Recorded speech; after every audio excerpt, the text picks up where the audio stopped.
Hey folks, welcome to Real Movies Fake History, a show about movies, history, and the truth in between. I'm Gas. And I'm Mel. That's right. This is the big one. We're doing a movie that Mel and I have discussed from the very beginning. It's been a long journey. 24 years ago, Ridley Scott's Roman epic Gladiator burst onto the screens to almost universal acclaim. It won Best Picture at the Oscars. Russell Crowe wins Best Actor, and a whole generation of young people were reminded that a sword and sandals movie could be pretty awesome. good. Yeah, it could be good. It was like 40 years since they'd made one. What an extraordinary movie. It is kind of amazing to be doing it.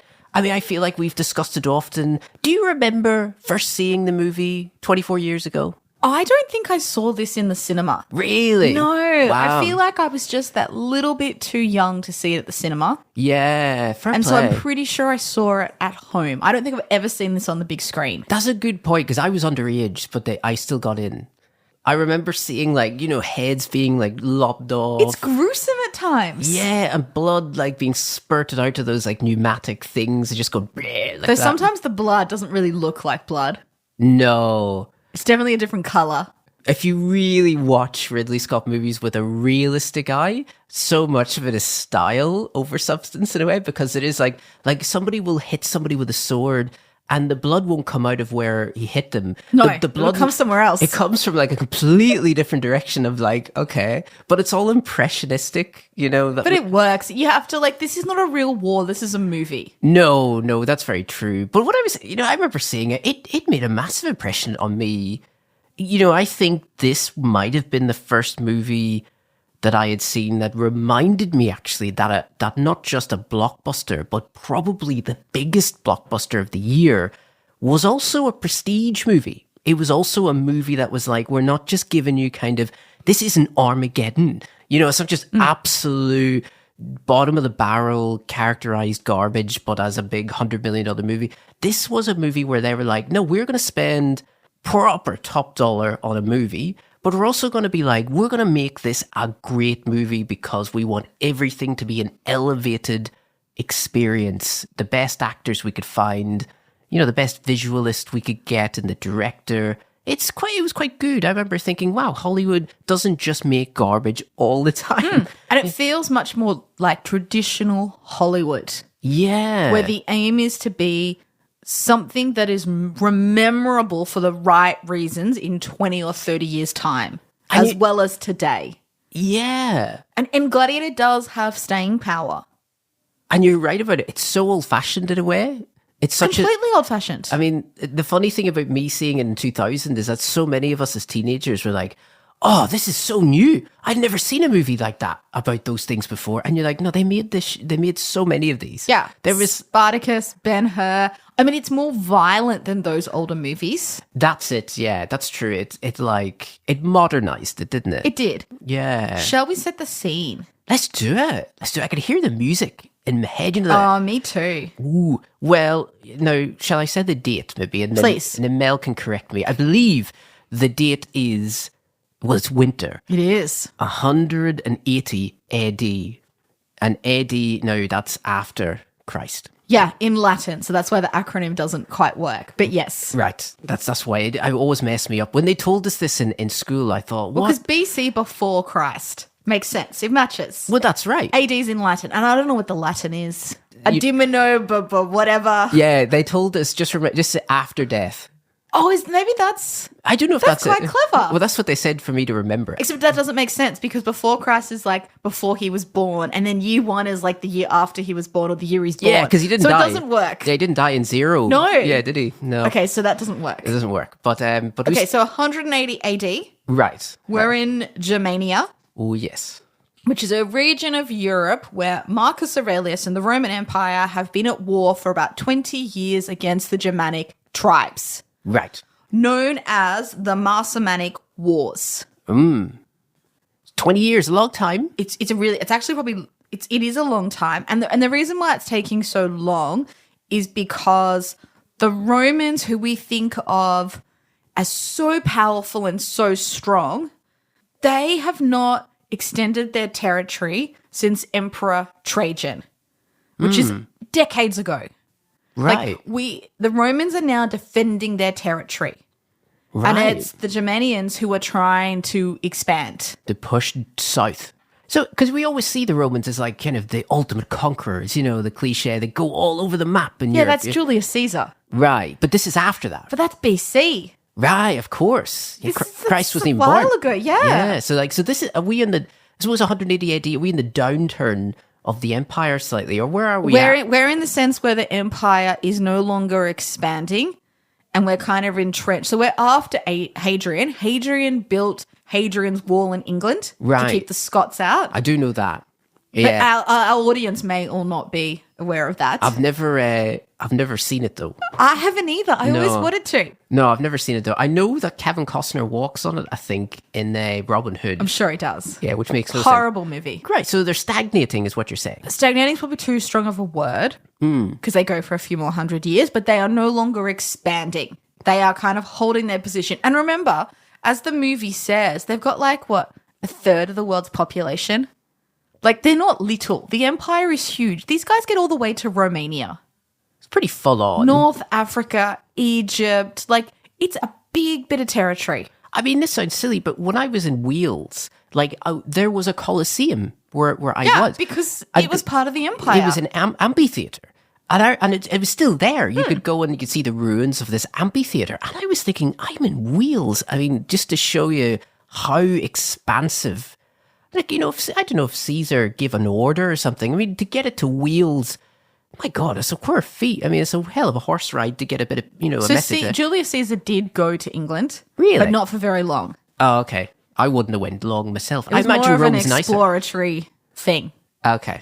No, because he had other wars to fight. Yeah. He was busy being a general. Yes. Yeah, but Julius Caesar was kind of expanding territory. Marcus Aurelius is defending territory. And he's very cynical in this movie, isn't he? Marcus Aurelius? Yeah. He's old and sick and dying. He's a bit done. So let's talk about Marcus Aurelius, because in the movie, he's all about, we need to go back to the Republic. He is. My son is a bad man. I can't let him rule. What a load of honkum. Okay. Just rubbish. So historically not true? Not true. Oh, right. Marcus Aurelius had zero desire or intention to go back to the Republican days. Really? Full on emperor. So he originally had a co-emperor who his daughter was married to. Right. Lucilla Okay. was married to her father. So you can imagine how much older the co-emperor was than her. Good Lord, right. He dies, natural causes. Okay. Marcus Aurelius then rules for a period on his own. Right. Then Commodus becomes a co-ruler with Marcus Aurelius. And just to remind you, Commodus is in history. Joaquin Phoenix, yep. Yeah, so he's Joaquin Phoenix in the movie, but he is in history the son of Marcus Aurelius. Yes, So he is a that's son. the biological son. Right. So they rule together then. They do. Wow. So he becomes co-emperor when he's only about 15. Right. And then Marcus Aurelius dies when Commodus is about 18. Right. Really young. Natural causes. Okay. As much as plague we count as natural causes. Okay. But yeah. Yeah. Commodus does not kill his father. So all that's rubbish. Absolute rubbish. I have been fooled. I have been fooled. Yeah, Marcus Aurelius had no desire to take away the emperorship from Commodus. So all of this, like, That's just all rubbish. that's all rubbish. So all the Shakespearean father hates son, power hungry stuff. That's all rubbish, Yeah, basically. it's all for movie land. Wow. Okay, it's pretty good. I gotta And say. the thing is, in the movie, it works really well. It does. It does. I'm totally happy in the movie to go along with it. Right. But for accuracy, it's just not true. Right. So for sure, I mean, the date is correct, I guess. So Marcus Aurelius did die in 180. Okay, so they did get the date right. They got the year right. Good for you. But he died in basically what the equivalent of now is Vienna. Oh, right. So not like on a site of a war zone. Okay. And natural causes, I guess. The plague. The plague. The plague. Right. Well, that's a... So it was a huge plague that killed a ton of people in the Roman Empire. Oh. We are unclear about what the plague was. It's a totally different movie, isn't it? If it's Completely different. So Yeah. we're not sure if it was smallpox or some other virus. We think it was probably smallpox, but we're not 100% sure. Yeah, okay. There's no cure back then, right? So the fatality rate was 10%. So it's higher than COVID, yeah. pre-vaccine. I mean, 10% is a decent amount, and especially for something that would have been so everyone would have got it basically, right? So 10% of your population just dying. So this was the first known pandemic of the Roman Empire, and it was huge, and it lasted from about 165 to 180. 165 to 180. That's a long time. It's a long 15 time. years of plague. Were they in lockdown for all 15 years? Obviously not. How are they going to feed themselves? And they're fighting a war during this time. Fighting a war. Lots of super spreading events. I'm just going to go home and watch Netflix for 15 years. You know? Now, through a lot of this movie, Commodus says how isolated he is. He's only got his sister. That's right. Now, when Marcus Aurelius died, Commodus was the only son, but he had 4 sisters. Oh, right. It's not just him and Lucilla. Was he in love with them as well, or was it none of that? Okay, so none of that's... So no incest? No incest. God, they really do a dirty with him, don't they? Like, he was doing... If he was alive, he'd be like, what a character assassination. No. So Commodus is often viewed as the worst emperor in Roman history. Oh, right, okay. Just for other problems. But for not to do with what's in the movie. Yes. Funny. That's really great. Because, like, if he was here, it'd be like, what do you mean I have an incestuous relation? What are you talking about? What do you mean I killed my father? So Commodus did get married. Okay. And then got rid of her because of adultery, apparently. Oh. And then he did have a mistress who he very much treated as a wife. So she was seen in public with him, all that kind of stuff. Right. Now, Commodus becomes sole ruler at 180. Yep. By 182, Lucilla and her husband, because she's got a husband at this time, husband number 2, Yeah. is involved with a plot to kill Commodus because he's such a bad ruler. Okay. The plot fails. Right. She gets kicked out and then eventually is killed about 12 months later. Jeez. Right. So she really, yeah, right. So she's dead. So she had a bit of a attempted coup. She did. Failed Right, okay. miserably. You see, this is the thing, Mel. I always say this. If you're going to have a coup, you need to get it right. You know what I mean? There were lots of attempted coups on Commodus because he was a bad emperor. Right. I love this guy. This guy's great. He's just like, all the stuff that he in the movie's rubbish, but he still was shit. Yeah. He probably... And we'll come into that later in the movie about how and why, but bad guy. And definitely crazy. Okay. I feel like a lot of Roman emperors, pretty crazy people. A lot of them, you know. Yeah. Nero's pretty mad. Caligula, Commodus. Caligula, he was pretty crazy. You know, it doesn't take you long. Read his book. I'm like, whoa, this is good. You know, good. God, if you can imagine, social media back then would have been off the charts. You know. So let's come back to this battle because this is an epic battle scene. I mean, what a way to open a movie, right? We've got Maximus as a general.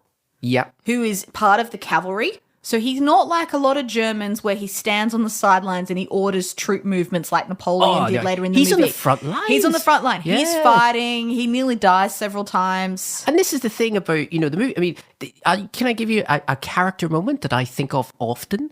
I mean, I think this is really funny, but this is Ridley Scott's play. You know, he's like, Maximus is there and he's rubbing the dirt into his hands and he's thinking about Spain and his home and his beautiful wife and his hands in the wheat. Oh God, he's a man of the earth. He isn't a killer. He's just a guy. Gorgeous scene. It's so beautiful. It's like an advertisement for Chanel perfume. It's so beautiful. And he's sitting there, and then there's a bird. There's a beautiful bird. It's a robin. Oh, so beautiful, isn't it? What a beautiful bird. Nature's gorgeous, isn't it? What a isn't it wonderful? The world around us. The bird takes off. He smiles. He's thinking of nature and the connection to the dirt. And then he just looks out and he goes, "I'm gonna kill a lot of people today." And he has no conflict with that. And this is where I struggle with this characterization. I love it. You're a general and have been fighting wars for years. You have no conflict with this killing. I love it. It's this is movie making at its bliss where you just look at it and you're like, it's selling you two things at the same time. That make no sense. And they don't make a lot of sense. Because he is not a farmer. I suppose that, yeah. I don't buy him as a farmer for a second. That's an interesting, actually, point. He's a career general. I mean, I buy it at the time, but I wonder if you really think about it, he is, first of all, he is absolutely a killing machine. Yeah, that's who he is. Very good. And that's right. I mean, he is firstly a killing machine, and then maybe he has a hobby farm on the side, Well, because the most standard way of wealth was land ownership. Okay. And back then, that's generally through like farming or mining. Yes, of course. It's just how the economy works back then. And it was of course he owned a farm. And it was a slave thing too, Yeah, slave economy. So like if you own land, you own slaves. And of course, this general would have owned slaves because they all did. Right. Of course. Right? Like, it's a morally complex world. Like, his wife and kid are not watering all of those olives. Of course they're not. Right? So there's, and I'll talk to Maximus. I mean, Maximus is a fascinating character, but you can tell he is a character, Mel, that is written by committee because, the original script of Gladiator, right? The first script that was written by David Franzoni, that script was a revenge movie. Yep. Right?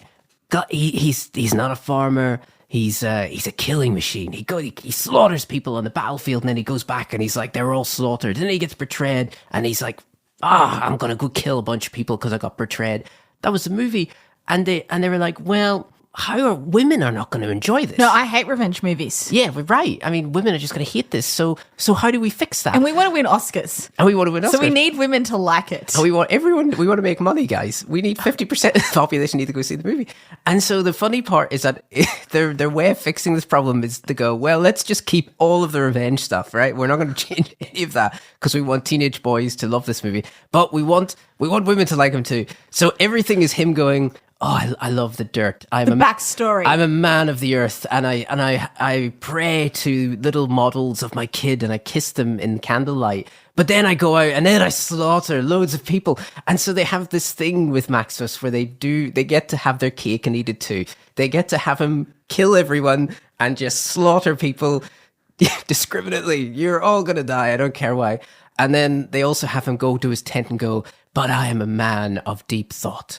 I think of things and I think of the afterlife, and yeah, it's a fascinating way, So I think part of the problem is he is based on a number of different real and fictional characters. Okay, so he's partly based on Spartacus.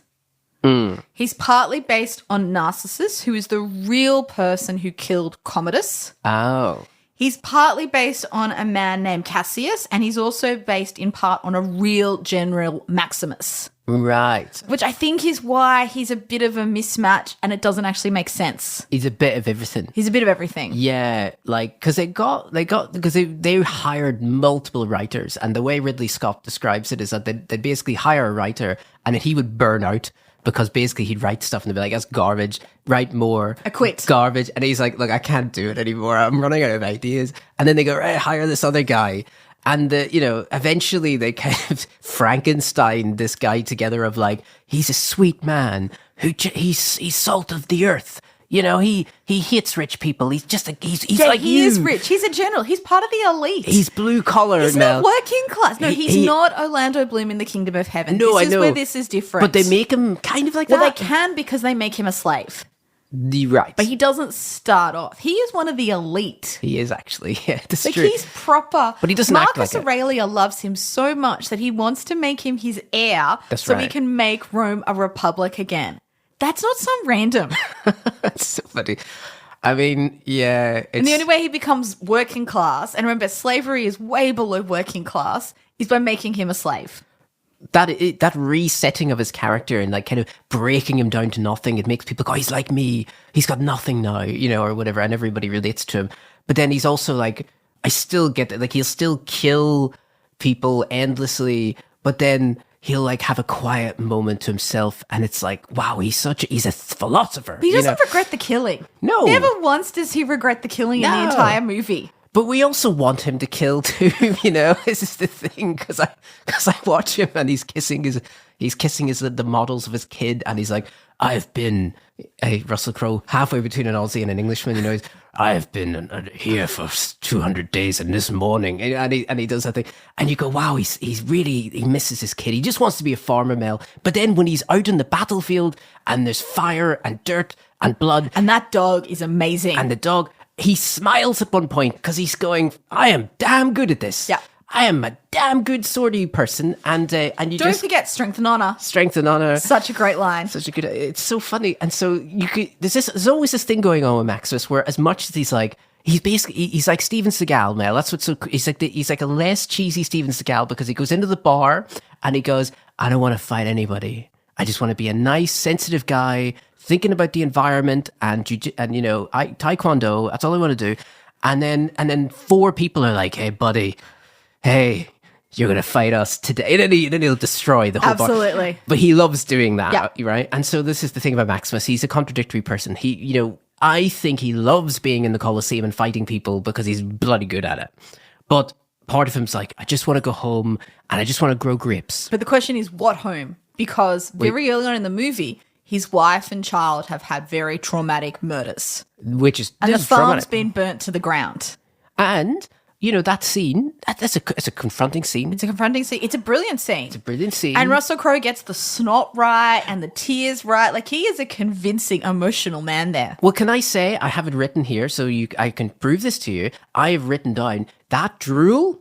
That's what won him the Oscar. I agree. They love that stuff. That drool. I mean, I swear. I assumed it was snot, not drool. It could be snot, actually. Whatever that is. If that's not in the movie, he doesn't get the Oscar. Agreed. That's when people at the Academy watch and be like, "Wow, he committed." I mean, that's ugly. Which is ridiculous. Like when when you're handsome and you commit to ugly, people go, "We got to give him something for that," because everyone else is pretending and he's just going, it was pretty good. I remember as a teenager watching that scene. It's a very good shot where they see the feet of the kid and the wife, and it's quite confronting. I remember being really upset. I remember, you're meant to be. Yeah, you just feel like, I was like, wow, I've never had a film really make me kind of feel, that upset. Well, if you don't, how do you justify the revenge? Well, that's right. Yeah, that's true, because it set the stage so perfectly. Braveheart didn't make you feel it like that when Mel Gibson's wife's murdered? It is upsetting, but yeah, I think I did feel that too. I mean, you do hate the king in Braveheart, don't you? I mean, he's so horrible. Yeah, but you hate Commodus too. But I hate Commodus too. But then the thing is, this is why I think this film's so funny in a way, and I say that from a distance, because in the moment I'm with it. But when I look at it as an objective viewer, I go, he's already a detestable person, Commodus. But then they go, fuck it, he's upset, he's an incestuous person as well. And then you're like... Well, he wants to be. He hasn't actually slept with her. Right. She keeps saying no. And gives him, drug drinks and all the Tonic, come on. Tonic, yeah, calm down. So Commodus kills Marcus Aurelius. It's so absurdly dramatic that everything's happening all within one night that you're like, my God, there's everything. It's all going on. But it all leads to murder. That's the point. It all leads to murder. I think they've written it dramatically like that because it never lets the gas off, basically, right? It might be silly. I mean, if you look at this film from a distance, some of the dramatic stuff is ridiculous. Yeah, right? and this is ridiculous. Yeah, but I think in the moment, because the gas is on full the whole way, you just go like, wow, I mean, like, this thing is not letting up, because that scene in Germania and in the Roman camp, my brain tells me that that's like a 15-minute intro. That thing is like 40 minutes of like... It's a good chunk of the movie. It's a third of the movie. Yeah, I mean, I never realized how much setup is in this movie. I mean, that is all set up. I mean, they haven't even established... Maximus as a slave until like 50 minutes in, So there's a lot of setup before you're even getting into the second act. So it's quite an impressive thing. I think part of it is just compressing all that drama into this tight little kind of pot-boiling thing. But Commodus, in the defense of the script, I feel Commodus is not a logical guy, as he said. So he is insane. He is insane. And so he's driven just by emotion. He's just driven to just kill him. So I would say in the movie, he's a spoilt brat. And he's very well acted. Joaquin Phoenix is brilliant in it. This is not an issue with his acting. He's good in it. Oh, look, I mean, this is written so heavily. It's great. Like, I love when Commodus turns up to the battle. Did I miss it? Is the battle still going? But remember, he's meant to be about 18 in this kind of scene. So he's meant to be a young, earnest teenager. Well, he comes across like that because then he's like, no, you missed the war. And then as he's like, Father, let me take your hand and we shall survey the victorious battlefield. And his dad immediately goes, tired. I think I'll retire. He can barely get on that horse. And then he does get on the horse, and then Maximus helps him. If only the son he wanted comes up and helps him with his feet and gets him on the horse, and you're like, yeah, no, this is very clear what's going on. I can tell that basically... I have a favourite. Yeah, basically the son I want is Maximus, and then my own son is an idiot. That's basically who sets it up. I remember as a teenager just going, you get the lay of the land so clearly in that first 40 minutes that you're like, okay, I get it. And then if you don't think Commodus is evil enough, he wants to sleep with his own sister, that's kind of a bad thing. He wants to kind of manipulate her son. It's kind of a bit weird.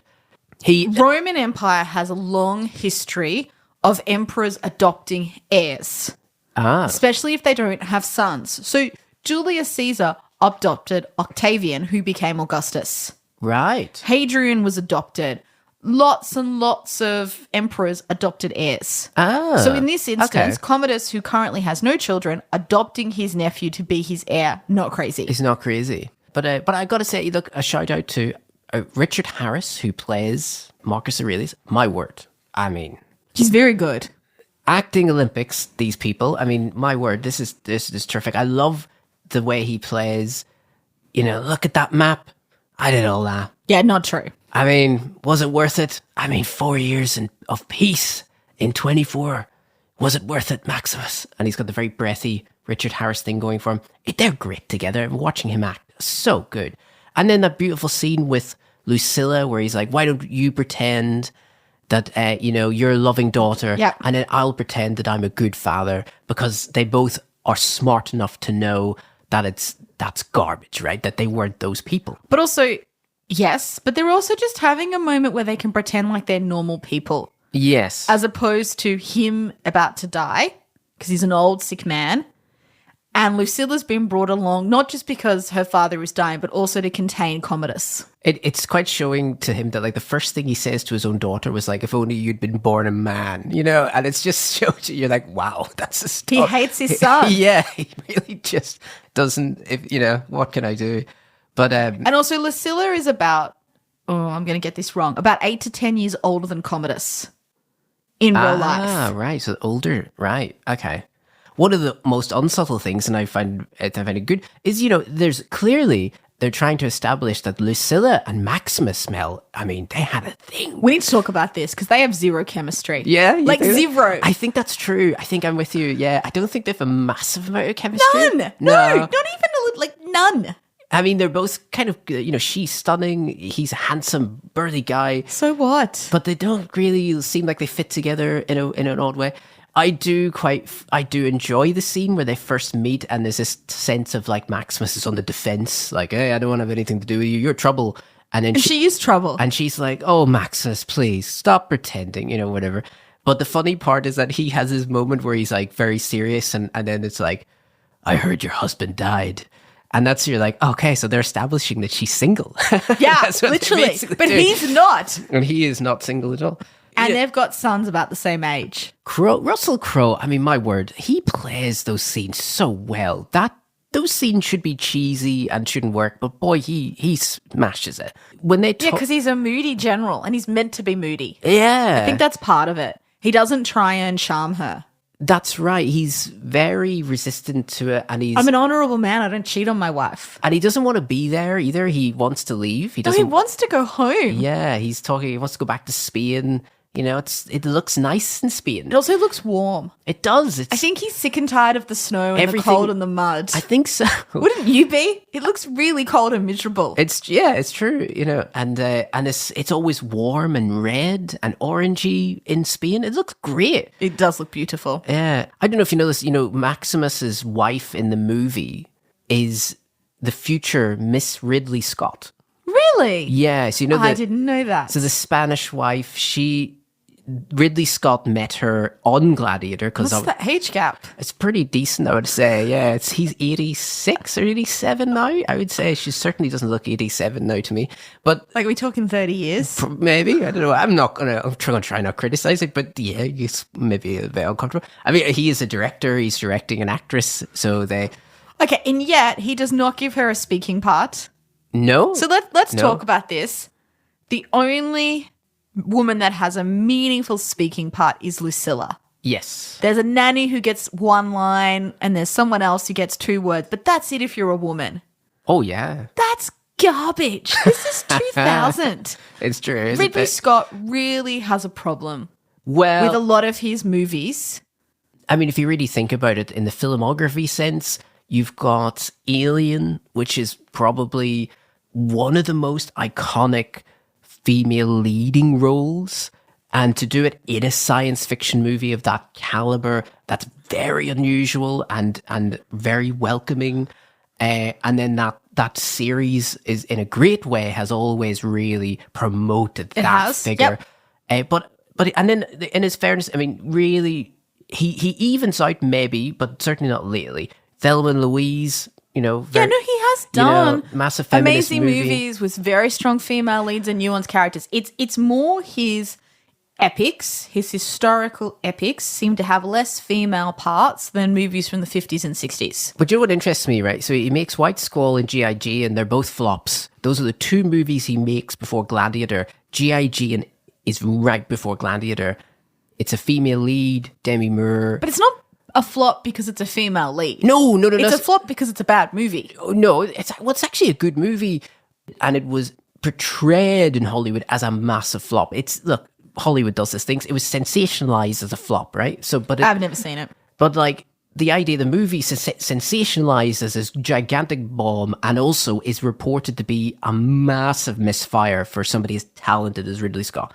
And so that ends up basically ending Demi Moore's major movie career and threatens to end Ridley Scott's because of the fact it's labeled as such a misfire. And then his course correction is to make the Gladiator, blokey movie, full of blokes, old blokes, young blokes, all blokes, and so that's his thing. And I wonder how his GIG and experience then determines his future films, because he makes Gladiator and Black Hawk Down within a couple of years of each other. And Kingdom of Heaven's in there too. And Kingdom of Heaven.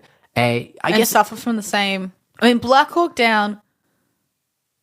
Are there any female speaking parts? I don't parts? think there are any. There's an African woman who gets shot. Well, that's not a great. No. Yeah, I mean, I can't think of it. I'm sure there is a speaking part. There's a lot of characters in Black Hawk Down. But they're all men. The only exception to this rule, to be honest, and this is another thing to think about, Hannibal is the exception because Julianne Moore plays Clarice in the Hannibal, very highly publicized movie. But what other woman has a speaking part in that movie besides her? This is part of my problem. It's one woman. Yeah, and even that movie doesn't do very well, right? That movie underperforms.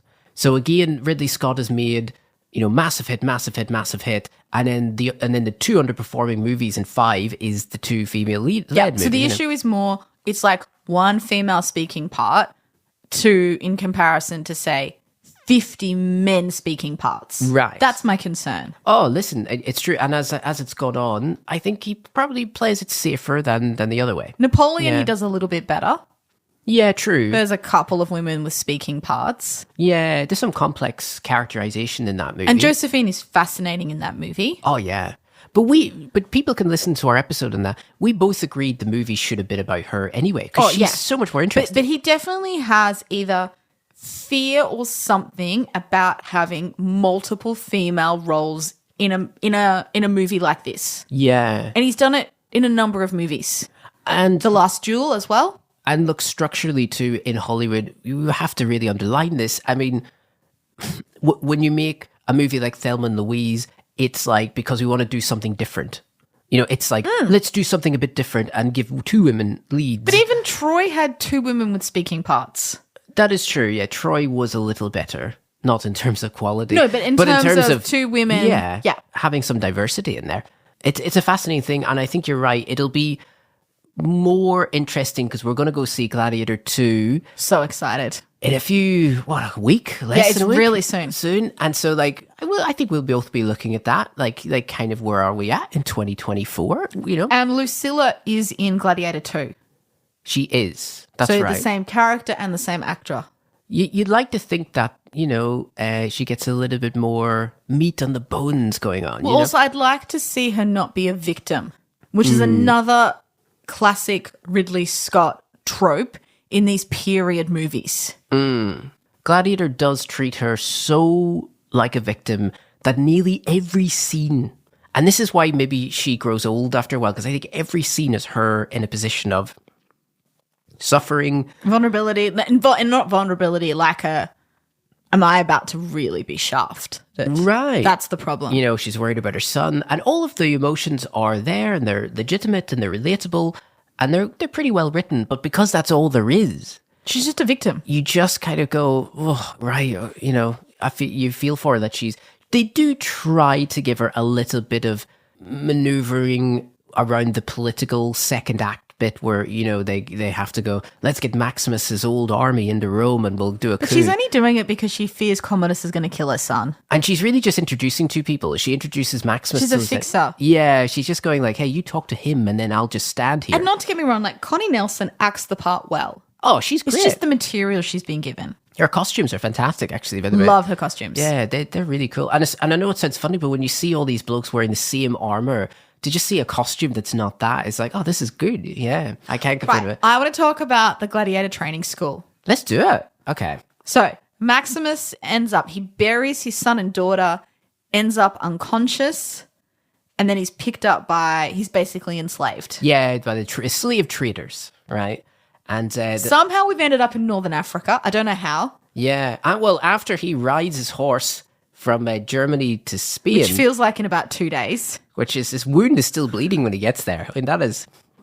I looked this up, actually. You know how it took you 3 weeks to do that on a horse? Look, timeline compression. 100%. And then you're right. And then he gets to North Africa, which is bloody the other side of the Mediterranean. And he's still a bit sleepy when he gets there. You know that he's still pretty groggy. He hasn't healed. He's still... It's a bit... The geography doesn't make a lot of sense. That's fine. Timeline compression, geographical compression. The point is, we are in a hot, dusty, backwater region of the Roman Empire. That's right. And the reason being is, according to the movie, Marcus Aurelius had banned games. Yes, right. Because all, the Colosseum was off limits to gladiatorial games. Yeah, so factually not true. Oh. There were some changes to games, but not in the way the movie suggests. Oh. Not even close. Right. Okay. So were there still games in the Colosseum, like, throughout? Yes. Oh, right. So I think specifically we're in Zuckerbar, which is, like, really cool. The sets look amazing. I love in this movie, and this is a writery thing, I do love that before you get to the Colosseum, you get like a little mini Colosseum. Yes. I think that's kind of cool. I love it. Because you kind of go like, it's such a great writery thing, because you go like, look at how awesome this is. So if that's awesome, what is that going to be like when you get to the big one? And you really get a sense of scale. It's very cool. It's very cool. The level, like, it's kind of like a little taster. It's like an entree, isn't it? So I have a question for you. Why in that first time where they're testing out the wannabe gladiators, why does Maximus refuse to fight? Oh, right. Well, this is a Steven Seagal thing. It makes no sense. I think it's so dumb. Because he doesn't want to fight. He gets injured instead. That guy could have broken his ribs. Think of that internal bleeding. I was just like, this. I don't believe this. It's a great, like, it's a Steven Seagal thing. I want to say it is. Because it is this thing where, like, the reluctant hero, where, like, everyone in the audience knows that he could kill everyone, but he doesn't want to do it. There's no reluctancy about it. They're playing with wooden swords. It's just about how do you prevent injury. Well, it's the anticipation of, like, I don't know. It's a weird thing in revenge movies, but they do that thing where they're like, nobody has any idea how good he really is, and then he's got a Roman legion tattoo on his arm. They know he has military training. That is true. They do that. But like they are aware he can fight. But he is fighting like an 8-foot German, so there's this thing of like, can he hack it against him? Yeah. With wooden swords, probably yes. Probably could, yeah. It's why does he do it?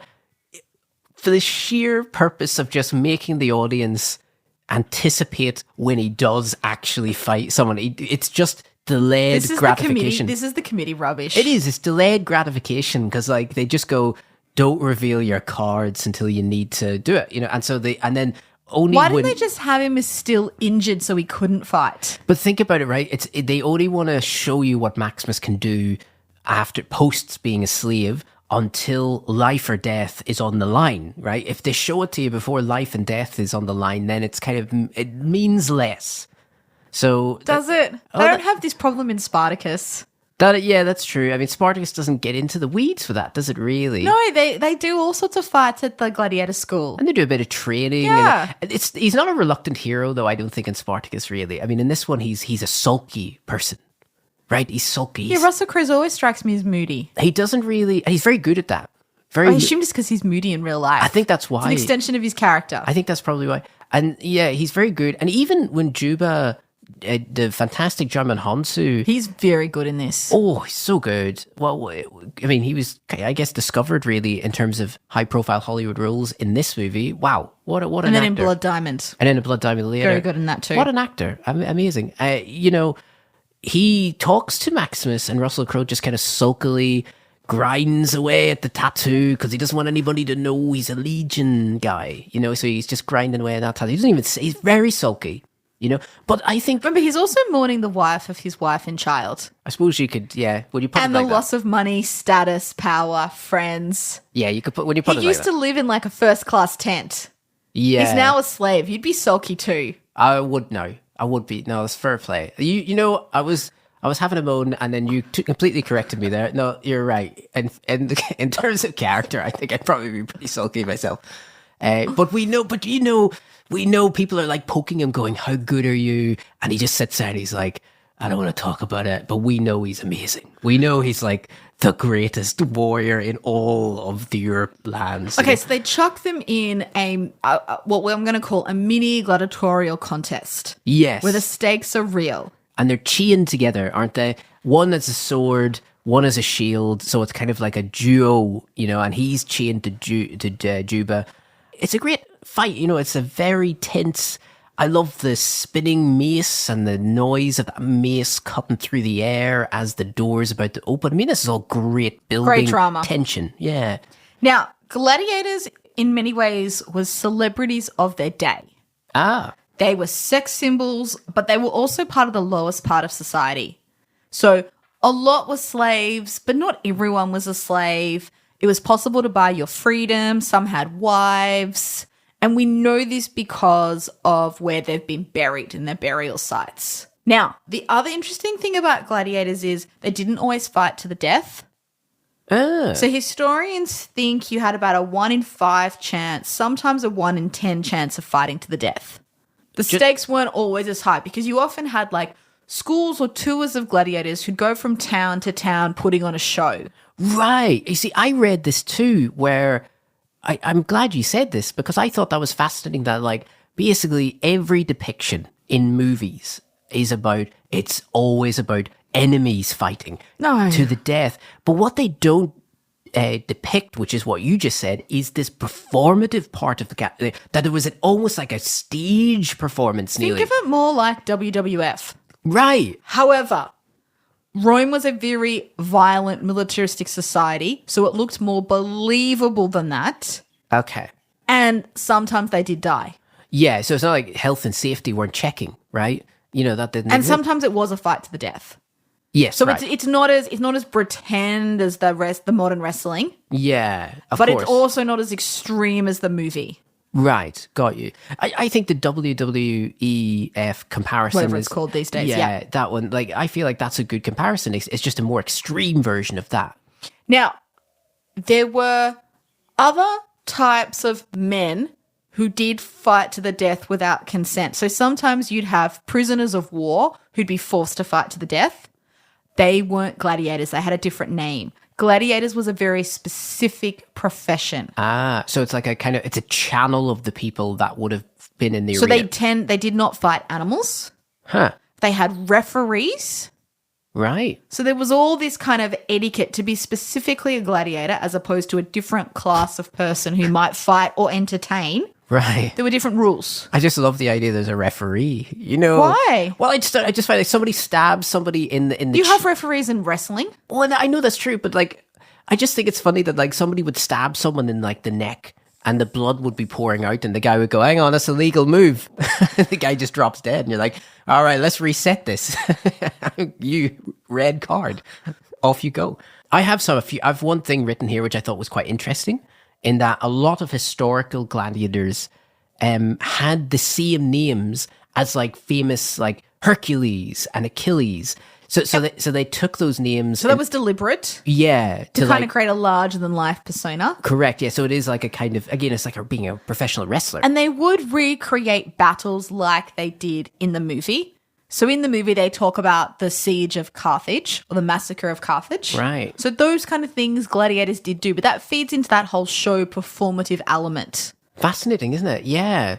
I also have another thing where like, some of them would call themselves like Achilles and Hercules, and then there were other ones that actually did the opposite. They gave themselves quite a feminized name because they wanted to create a false sense of superiority. So they would call themselves like Pearl, the Gladiator, and people would go, "Oh, that doesn't seem like a macho so-called name." But then when they walked in, they would be in an advantage because they'd be underestimated. The names were just as important in creating a persona. Yeah, it's all a power play. Yeah. And so different gladiators would wear different types of armor, use different type of weapons. Yeah. Again, to kind of create that persona and, I guess, culture within it. Fascinating. Because remember, this is a pre-TV world. Yeah. People love forms of entertainment. We do. Yeah, they did not fight naked. Oh, no? So the Romans were not as comfortable with nudity as the Greeks. Okay. So they did wear loincloth, some did wear armor, helmets, all that sort of stuff. Okay. So there was like a bit of decorum, right? Yeah. Keep it in your pants. Unlike Maximus, the Greeks, who would do a lot of wrestling and all that naked. Can somebody get this man some thicker armor, please? But it also meant that women could attend the games. Okay. Because in Greece, they couldn't because they were in the nude. Really? I didn't know that. That's a pretty crap. You surely... You would have made more money if you had have let them turn up. My God, there's nothing but women here. Maybe that's partly the success of the Roman Empire. Yeah. Allowing women makes more money. I was going to say, yeah, these gladiators are pretty handsome people. Let's let some women in, And we know Russell Crowe is cool because there's many times during the movie where he's on his way to kill someone and a woman is like throwing herself at him, going, "Hey, Maximus." Now, women did do that. Right. And would be allowed to pay to visit gladiators after hours for some fun time. Right. There you go. Well, because it There's kind gotta be some of advantages. implies when Lucilla comes at night that it's just some random chick that wants to have sex with him. Right. Yeah, that's a good point. I mean, I suppose that's what, because she's all cloaked up and stuff. And He doesn't know, yeah. Yeah, he doesn't know who she is. Yeah, it's unfortunately for him that was not the case. So he didn't. She was up for it. He was the one that wasn't up for it. He was not up for it at all. He's like, no, and he says, "Don't even come back here ever again. Missed opportunity." But we do, when we get to Zuckerbar, we do get a chance to see the great Oliver Reed, who plays Proxima, the dodgy gladiatorial. He's great in this. Oh, he's so good, isn't he? He's so fantastic. Oliver Reed, of course. Oliver Reed, part of the famous shit kickers of Hollywood. I don't know if you remember who they were. He's part of the Three Musketeers too, 1970s version. Oh, yeah. Well, the shit kickers were Richard Burton, Richard Harris, who's also in Gladiator. They hired two of them. Who else is in it? I think Peter O'Toole was one of them. So and the reason they called them that is because these were guys that got up in the morning to, on set. They would smoke 20 cigarettes, drink a bottle of whiskey, and then they would be like, time to shoot, So Ridley Scott, basically, they said to Oliver Reed, you can't drink on set or during production. We got standards now. Which is funny. You can drink in your trailer. It is funny to think like 24 years ago, we were telling an actor, look, don't drink during working. You know what I mean? But he still died during the filming of the movie from drinking too much. Well, I mean, maybe because they said you could drink off hours. No. He drank at night and died. Okay, but from drinking too much. Yeah, he drank a ton of stuff and then dropped dead. Yeah, I mean, so the way Ridley Scott talks about Oliver Reed is he said that like he got 2-3 takes out of him, then he started to get angry. That's what he said, which I love because that sounds very Oliver Reed to me. So he would just get impatient and be like annoyed at himself, and he wouldn't be as good, So he couldn't do more than 2 or 3 takes out of. The great thing about Oliver Reed, though, is he said he would get it in 2 or 3 takes. Yeah, so everything you see him do in the movie, which he's amazing at, that was him doing it basically cold. He wasn't warming up or... No, because he can act. Take 10. He was like doing it. And and if you want to like really focus on Oliver Reed, that scene where he's given the speech in Zuckerbar before they're fighting and he slams the sword on the table. That wooden sword. And he's talking about how you need to push this into a man's flesh or whatever. I was watching going, that's a stage actor right there. Like he's doing props, he's hitting the marks. There's movement, he's walking around. Yeah, that was a masterclass in how to just fill the room. He was so good. I mean, he's such a good actor. But I do love that, like, if he got more than 3 takes, fuck it, he's done. You know what I mean? He might as well come back tomorrow.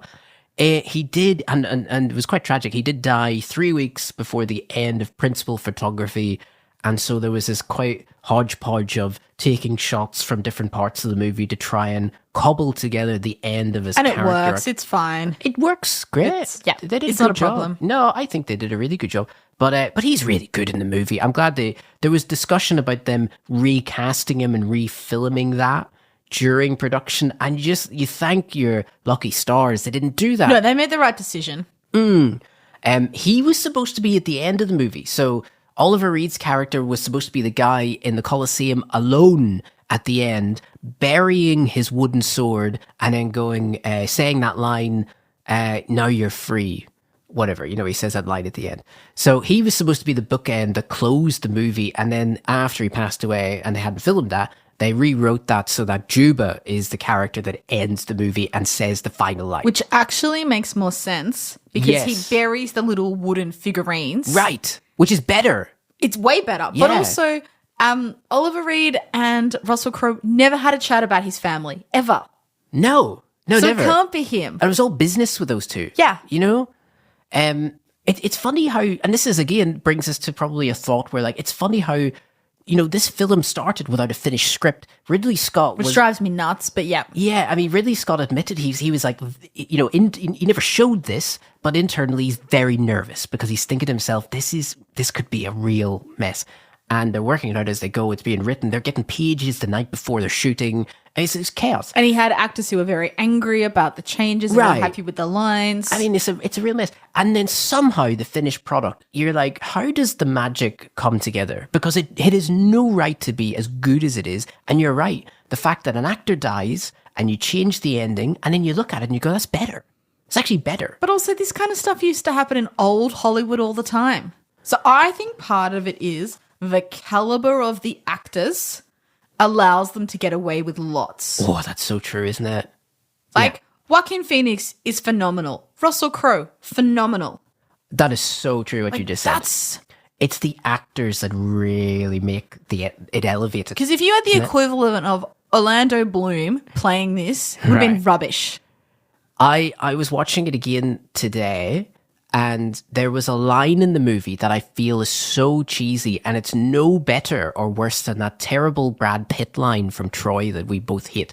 You know that one where he's like, "Immortality, take it, it's yours." I mean, there's another line in this movie that feels very similar. Is this the "I will have my vengeance in this life or the next"? That Because I love that line. it's a good line, but that could have been so.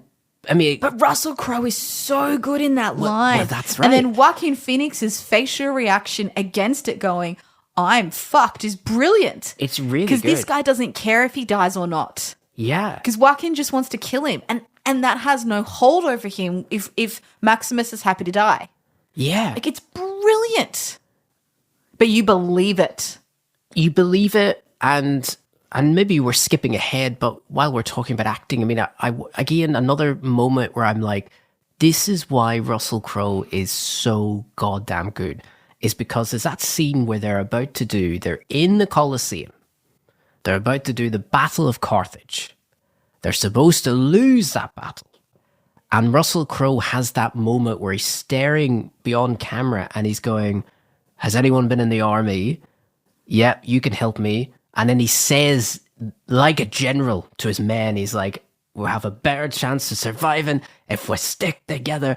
And I remember you just watching, you're like, this guy is just killing it. Which also just sounds like a Boy Scout. It's such you're right. If Orlando Bloom says that, you're like, this is crap. yeah, This but is even such if Brad rubbish. Pitt said it, it's rubbish. It's rubbish if Brad Pitt says it. It's Because the music's there, but also because you've had a 40-minute setup scene. Right. You know that Maximus understands tactics, strategies, fear, everything. right. And look, there's this other part to it too, that Russell Crowe inherently, as a person as well, exudes a very earthy, grounded, rough and tumble type of masculinity that no matter how fancy they make him, he's still there's something very streetwise about Because Russell he Crowe. does have a farm in New South Wales. Right. I mean, That's all true. I think that's why Ridley Scott loves, that's why he's there, because I think no matter how no matter how fancy a uniform you put Russell Crowe in, he still is talking the language of an earthy, grounded, rough, realistic, masculine man. And because he's, and here's another part, Mel. This is another thing I thought about, and I would love your opinion. By the time we get to Troy, you've got dietitians, steroids, doing gym work, vegetables. Too much body oil. They don't look real. I mean, they're all... Russell Crowe looks real. Right. Do you not think that... But so do the rest of the gladiators. Yeah. They look like real men who train every day, but they don't look like they've dehydrated their muscles to make them bulkier. Right. I think... Which I like and appreciate. It's very old Hollywood, and it feels so much real. I feel the same. I think that's so true. I think part of me, we forget that when you look at Russell Crowe and he's standing there and he's got a bit of weight on him, but he's built, he's obviously... Which he should have a bit of weight on him, because if he's too skinny, how's he going to fight men double his size? Right, but as you said, he doesn't look like he's on some crazy Hollywood diet. He actually doesn't even look like he's like on... I mean, he might have been, but I never heard of it. He doesn't look like he's got dietitians around him all day. It's Russell Crowe. It's Rusty. He doesn't. Yeah. He still would have been smoking. Yeah. So the brief thing he'd said was that because he did The Insider, which he put on a lot of weight for, the Michael Mann movie, the previous year, the way he talked about it is that he just went home to New South Wales, worked out at his house. Yeah, just did his normal stuff. Just did his normal diet, did a little bit, did a little bit of weights. A little bit of weights. But then he turns up and you're like, that's great. That's what I want. That's what you want. I think we underestimate how, looking at a normal looking person that looks like they could lift a sword and swing it, that's so attractive. Because as a character, you go, you could see yourself in that person, or you could see yourself talking to that person. If you look at these people who are dehydrating and have these unrealistic bodies, you kind of go, they're just like, they might as well be aliens to me, right? Well, they're also, I find them unattractive. Right. Yeah, there's something disconnected from them because they're not real people. No. They're like, as we talked about, they're like comic book heroes, really. So Russell Crowe, I mean, the package was all there.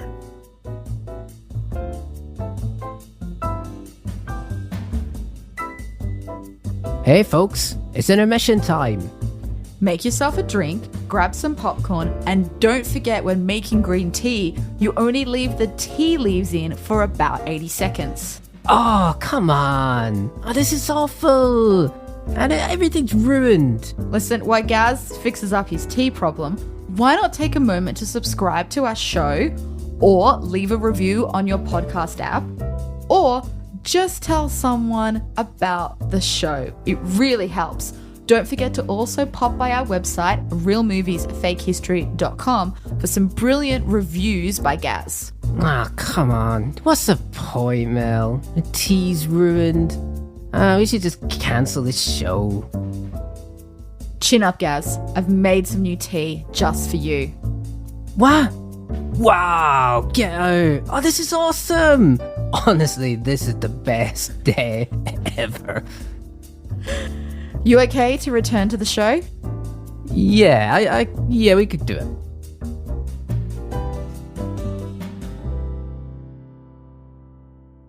Now, we need to go to the Colosseum. Oh, yeah. Because Commodus has ordered, I think it's like 100 days of games to honor his father. Yeah. Now, classic timeline compression. Commodus's father, Marcus Aurelius, has died in 180 AD, and then we're pretty much having the games as soon as he gets back to Rome. Right. Now, in real life, we don't have these games until about 192. So there's a bit of a while. There's a bit of a gap. Yeah, okay. We have to wait a while. Commodus is doing some ruling, going a bit crazy. There's been a few coups that have failed. Life's moved on. It's funny to think about that because, he basically has he has like a 5-minute meeting with the Senate and they go, listen, there's a plague here. We need to do something. And he's like, I don't want to talk to you. No paperwork. And then he literally just walks to his room and he's like, there's the Colosseum model. Let me stick these figures in it. That sounds like a great idea. But he has the idea for these games before, at the beginning of the movie, he says to Lucilla at the beginning about the games. So it's a predetermined... But it's a classic Roman thing to do, to have games to win popularity of the people. and to Right. honor someone who's passed away. So that would have been done. And that would have happened not just at Rome, but in smaller cities and towns as well. Right. So it's a common thing. So that's a common thing. So that's not the problem. What is different is Commodus actively participated in these games. So that's real. And by that I mean he pretended to be a gladiator. Okay. He shot hundreds of animals with arrows every morning. Like chickens? I'm assuming like lions and deers and bigger Like animals. big. Because I've heard that the Colosseum, part of the attraction to it was it's like a zoo in a way. Exotic animals they would bring come. them in. Yeah. Yeah. And then he would shoot them dead. He would What a beautiful tiger. dress up as a gladiator and then kill a bunch of gladiators every day. Okay. However, it was all rigged. And they would just die for the, oh my God. It was all rigged. They probably were stabbed, before they went on. Now, part of the problem is this by the senators and Roman elites was seen as character or engaging in something that's unbecoming of an emperor. Right. Now, that's kind of the moral, honorable bit. The other side of this is Commodus would charge the state like 1 million sesterces every day to do this. So this is also a way of him to make money.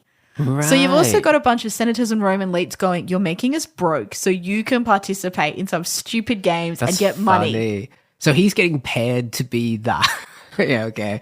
What a great, it's a good deal for him. I can see why he did that. Now, to feed in his madness, he was also planning on changing the name of Rome, city, Was it to Commodus? basically. Like, the guy was insane. That's brilliant. Like, his behavior's getting crazier and more outlandish. That's funny. I mean, honestly, to change, that's brilliant, isn't it? New Rome. Now, Commodus had zero interest in ruling. Okay. Well, that's He true was then. 18. He wanted to just hang out, live life, have Yeah. a pleasurable existence, Probably pretend to be a gladiator. Get drunk, just Orgies, parties, the Orgies are usual. big. I don't know if Rome invented orgies, but they seem to be a thing. It's very much a thing. They had Yeah. the vomitorium. Vomitorium? That was a Roman thing. God, right. I mean, lovely, isn't it? Very, very good. Yes, fascinating. I mean, Commodus he's a bit of a slimy character, and you And he's obviously, hitting on his sister. yeah. Gross. One of my favorite parts of the movie is when Maximus, as we've already spoke about, reveals himself to be still alive, and Commodus is like, "My God, I thought you were dead. My men lied to me." Everyone thought you were dead. But then one of my favorite scenes is when Commodus goes through that ordeal and then goes home to his little palace, and his sister is there, and he says to the sister, who is also in the Colosseum, he says, "So tell me, what did you feel when you seen Maximus was alive?" And then she's like a stone of emotionless nothing, and she was like, "I felt nothing." And then you're looking at her going, "No, you felt everything." You were like, "Oh, he's alive. I'm so But happy." Commodus knows that. He does. Which is why he has that line of like, he really did a number on you, basically. Yeah. It's just funny to watch, the actress just sit there and go, "No, I felt nothing. Nope, nothing at all." No. But what else is she meant to say to the man who supposedly killed Maximus? She has to say that. She has to. Of course she does. Yes. And, the life of her son is on the line. Commodus is angry. And he's angry because he says, "It vexes me. Very vexed. I'm very, very vexed about this situation." It's not the best dialogue I've ever heard, but it's there. We do get it.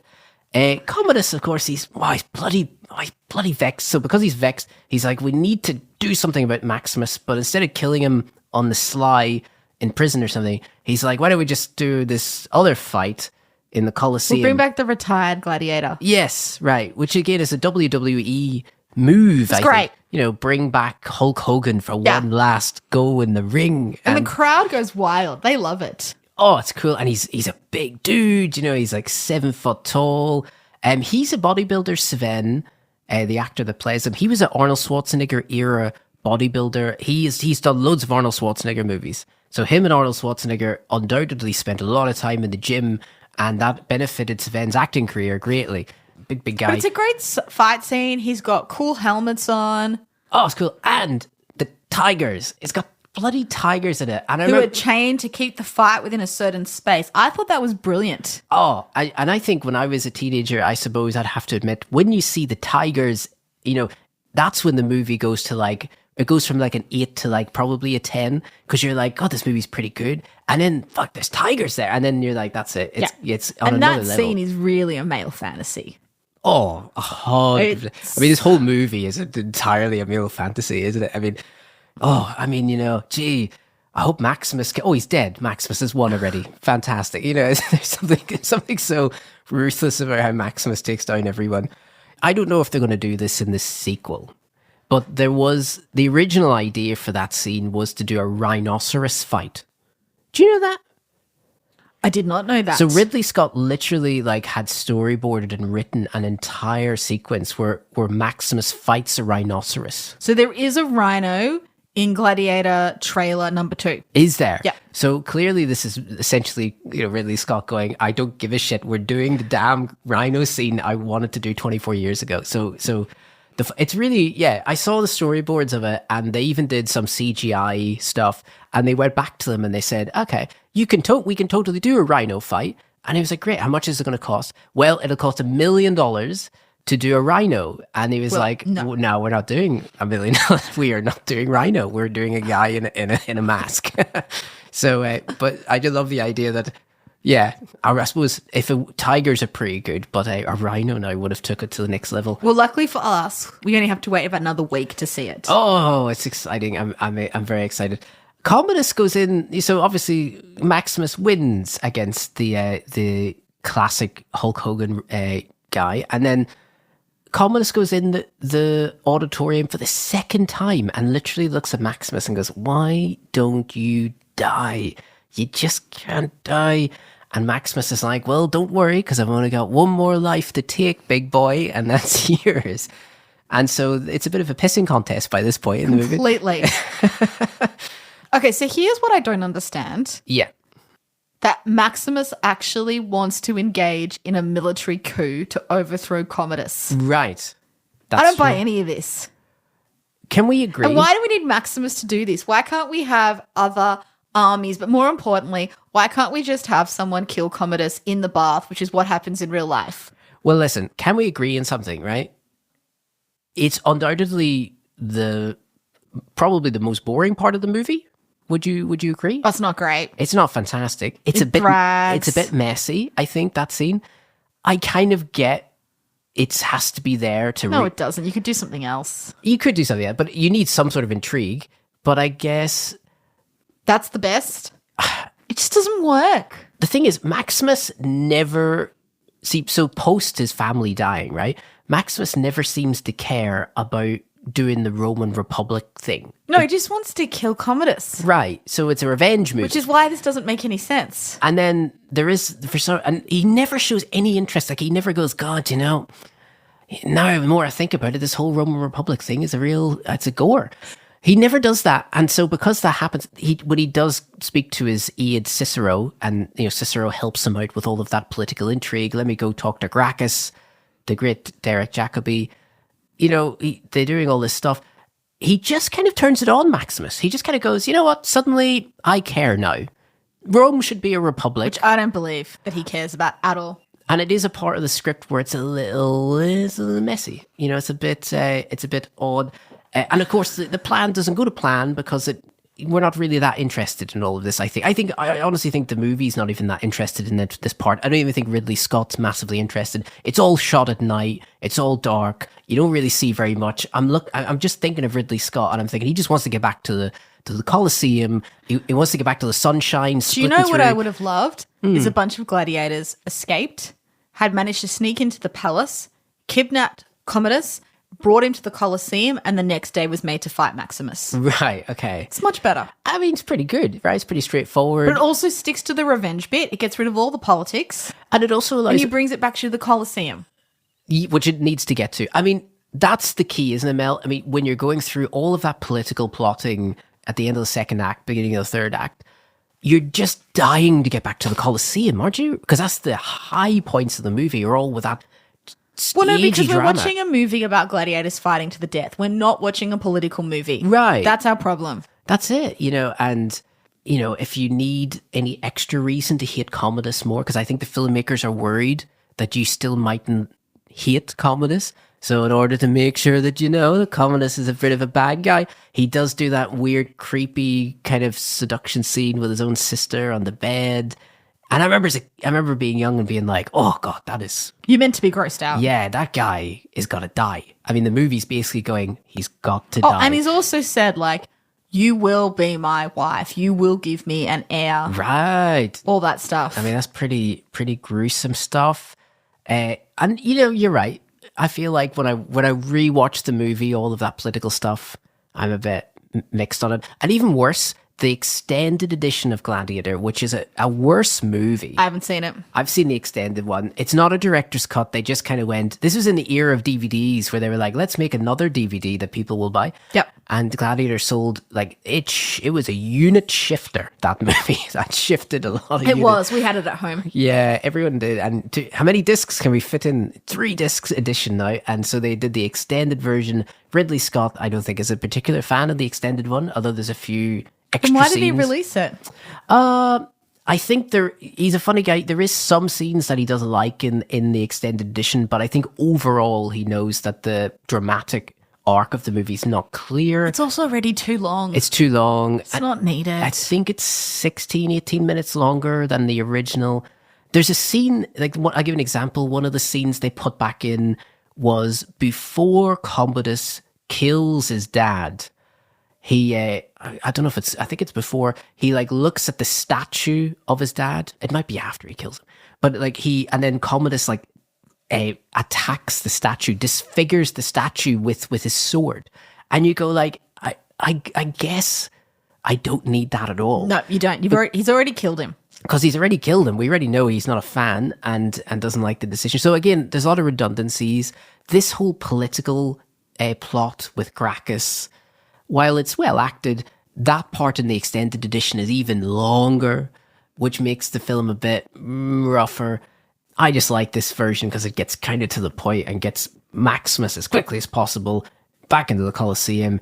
And then, thankfully for us though, Commodus is like, you know what, I'm going to fight you myself. But I'm going to cheat and I'm going to injure you beforehand. And when he does that, when he does the stab, the sneaky little stab, Yep. oh, it's horrible. I gasped audibly in the theater, like as if You're meant to. as if I'd never seen Shakespeare. You know what I mean? Like I was like, I remember being if the pin could drop. It was 300 people somewhere in Cookstown just going like, my God. And then I just went, like that. I just was like, my God, absolutely taken with that. I thought, what a cowardly guy. I can't believe But that. he is cowardly. He's hideous, you know? And yet we're still surprised that he could be hideous. And I was sweating and I'm like, this is so sweaty. So what I love is we're back at the Colosseum and Commodus pulls out the sneaky knife yeah. because no one will give him a sword. No. And it's that classic, a villain always has a little knife. I mean, God, if you had $1 for every little knife. It comes out of Spartacus. Laurence Olivier had the little knife. All of them have teeny, and they're not like manly knives. They're like these wussy little lady things. knives. Like That's how you know they're a villain and a coward. like they're just pathetic. They're burly. They're not even steak knives. You know. And yet that Maximus uses it against him and kills him. That's true. I was very good. I mean, I always liked the idea that like Commodus can't even beat Maximus when he's like 20% there. I mean, Maximus is literally like hallucinating his death, which is coming at fast speed, and Commodus is still unable to fight this man. Because even Maximus, even when he's like hallucinating, he's like dodging. He's still a better fighter. He's still dodging. I always love that part. Because he's literally got his hand out and he's like, I can see the door of the afterlife. And then he's being attacked and he's like, But he's dodge. realized, I gotta kill Commodus first. I mean, Commodus is such a shit fighter. He can't even beat a guy that's not even in the bloody arena. He's like mentally checked out. And yet we've had that scene at the beginning of the movie, which is showing Commodus take on 4 men while training to show that he's not a complete idiot fighter. Which is a clever foreshadow. I mean, yeah, that's right. It's like he's not a complete useless person. He does know how to fight a bit, you know, but he's still a bit crap at it. Let's face it. Yeah. And Quintus is there, of course, and they're like, oh, he's dropped his sword. Hey, Sheath your swords. yeah, Sheath your swords. you guys have some dignity. I don't understand why we've suddenly flipped. I know. We hadn't flipped 2 minutes ago, but now we've gone, now fuck I it. Commodus love it. is going down. Quintus literally massacred this man's family, right? And then now he's like, actually, no, fair enough. Let's have some dignity. Now. No, I've decided now is a good time as any to have dignity and change my life. In front of 50,000 people, so there's a lot of witnesses. This man slaughtered his kids. I mean, it's just so stupid. But anyway, it's wonderful. You watch and you're like, this is so dramatic. So I don't buy that. Yeah. And then, there was I feel like there was a lot of movies that had, gruesome deaths of little knives in the neck. I mean, that was a thing. I remember Saving Private Ryan has like a little knife in the neck. It's gruesome to do that. And of course, it's quite horrible. But he's a cowardly death, isn't it? That's why he dies like that. And then he falls over. I don't think Maximus even really knows Commodus is dead, because by that point, he's going well. Well, no, he has a moment with Lucilla. And Lucilla says, go to them. And Commodus is dead before then. But of course, he's just about, he's going, you can see his kids, he's going. The music is there, it's beautiful. Lisa Gerard's singing, you're like, oh God, it's so emotional. I'm connected to so many things. And then he's almost there. And then he goes, no, fuck, hang on a second, wait. Hey, you, Rome's a republic. Release the prisoners. Aye, let's make sure all these things are tied up. Okay, I'm dead now. Again, that makes no sense. Wonderful. So good. Great writing. I love it. It's so good though. I'm in the moment. I know I'm mocking it, but in the moment. You're crying. I was crying. In it. I'm there. But when you look at it objectively, you're like, this is dark. It's silly, But this is the thing. And creating the plot line of the Elysium and the afterlife. I mean, it's so great. And boy, Hans Zimmer, his music does some heavy lifting. Because in a way it's pretty cheesy, but then when you put Lisa Gerard's voice in it and you go, and you're doing all this, I'm like, that's so good. You are touched. I am tearing up here. And then Maximus hits the floor like a sack of potatoes, and the dust comes up, and then you're right, all these cowards who slaughtered innocent people for God knows how long, they all go, who will help me carry his body? No, Lucilla gives that whole big speech about, you made us believe it once. Can you make us believe it again? That's right. Which I must say, maybe it's a bit too much. I mean, maybe, I don't know if I believe that fully. Because, anyway, it's a good scene, She's like, Rome was an honourable place once. And when? Like, Rome's never been honourable. I know. Have you seen Caligula? It was not. Let's make it honourable again, right? We're going to be nice. And then we're going to have our orgies indoors. And then we're going to end slavery. Yeah, we're going to end fight to the death. Sure. That's a great idea, And but actually, and then you're right, Derek Jacobi, who, Gracchus is probably the most honourable person maybe in the movie. How? We don't know him at all. Well, I don't really know him at all, but like he owned slaves.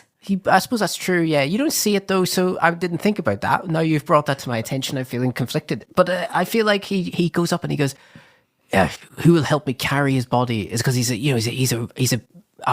general of Rome. We must treat him like that.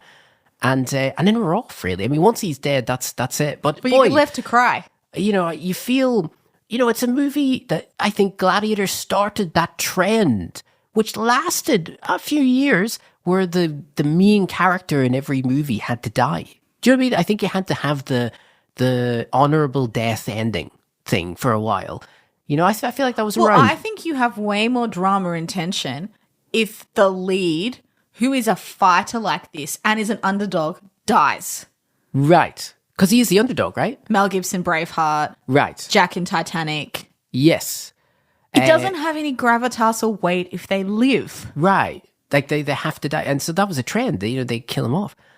You would find this funny. The original script of Gladiator was that the family, Maximus's family, were not killed. They were kidnapped and put in like a basement. I don't know where, right? Sure. And so then the end of the movie, they come out and they meet Maximus in the arena. That's like the. But then there's no stakes. I know. I was thinking like that. I could not imagine a worse ending. Actually, they need to be dead. Yeah, they have to die. That's the whole. That's what builds his character. Otherwise, it's faux revenge. Right. This is it. And then it makes him look like a bad guy. Yeah. Well, this is it. And I like that. Gladiator really wraps up the story so well that you really feel that Rome just became after that moment an extremely peaceful republic, full of fairness and Law It and was Order. a disaster. It was okay. It fell into the year of the 5 emperors and all bad. Brilliant. Okay, well, that kind of sours it slightly, doesn't it? Really, And it certainly did not become a republic. doesn't say that in the title card at the end, does it? Things got worse. But there we But go. you also notice it didn't say things got better. No, it doesn't. That's right. No, it stood. But this, I mean, this is a classic movie. This won Oscars. You know, this is a big awards movie. Made a lot of money. Made a lot of money. Shall we talk about money? Please. Shall we? To do a slight box office take. So the budget of the movie, if I asked you actually, what do you think the movie cost? So it's cheaper than Kingdom of Heaven. That's true. And it's 2,000. I can't remember. I'm going to say like 120. Pretty not too bad. It's 103 million, which based on what people talked about during the era, they were saying that this movie looks and has enough breadth that for 103 particularly, it's really good. This is from the era of Ridley Scott reusing sets multiple times and stuff in a really creative way to get as much bang for buck in the visuals. The box office was $465 million worldwide, so it made a lot of money. You know, we're not talking billions, but it's very, very successful. Nobody thought it would win an Oscar. It had 12 nominations, but it won 5 of them. Which is very successful, 5 Oscars. Yeah. Here's an amazing thing, though. It won 5 Oscars, including Best Picture, but it did not win Best Music. Who won Best Music that year? That was Crouching Tiger, Hidden Dragon won Best Music. And that also won a lot of Oscars that year too. It did. Ang Lee won the foreign movie. Yep. So it got Best Foreign Film Did at it the also time. win Best Director? No. Gladiator didn't win Best Director, which was to the shock of everyone that made Gladiator that Ridley Scott didn't win it. Best Director was Steven Soderbergh for Traffic. So I don't know if you remember Traffic. I remember Traffic. Yeah, Traffic's like a kind of ensemble drug Yeah. movie. Yeah, with Michael Douglas in it. And Catherine Zeta-Jones, a bunch of other people. I think Soderbergh probably won for Traffic because he also he was a cinematographer on Traffic as well, so he had a kind of multiple job But thing no going one on. talks about that movie now. No, I like it, but I agree. It's all right. It's like it's pretty effective. I remember seeing it in the theater and I thought it was a pretty solid movie for that year. It is a real magnum opus for Soderbergh. It's probably the biggest, grandest movie he made, I think, outside of Erin Brockovich, which he did very well for it as well. But Ridley Scott, you'd imagine Ridley Scott, you know, how do you think he feels about not winning a Best Director? Publicly or privately?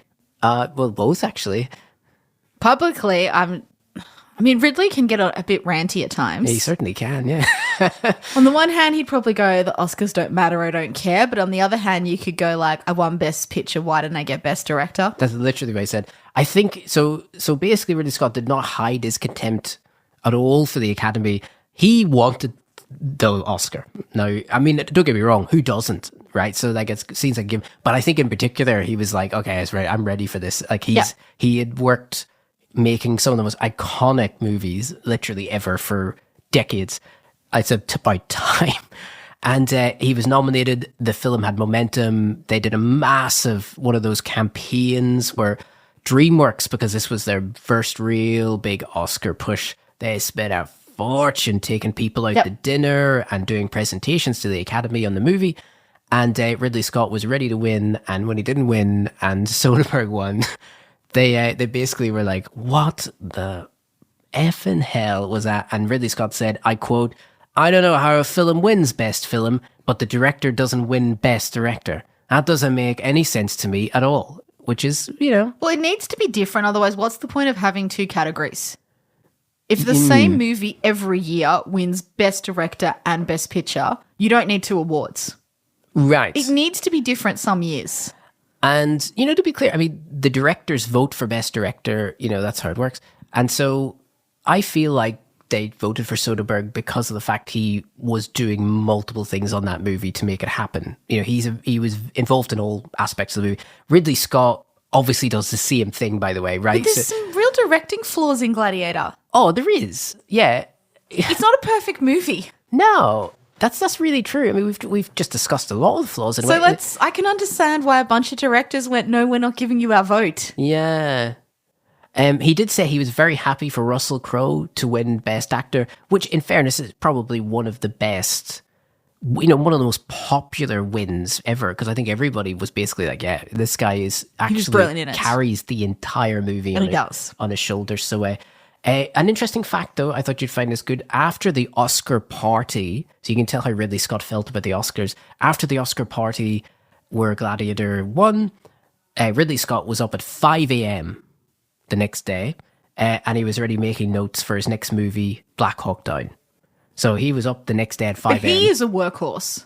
That's, You can say a lot about Ridley, but he is a workhorse. I mean, the energy. Yeah. I mean, remarkable. I don't know how many glasses of wine he had by then, but yeah, extraordinary. Shall we play the Rotten Tomatoes game? Let's do it.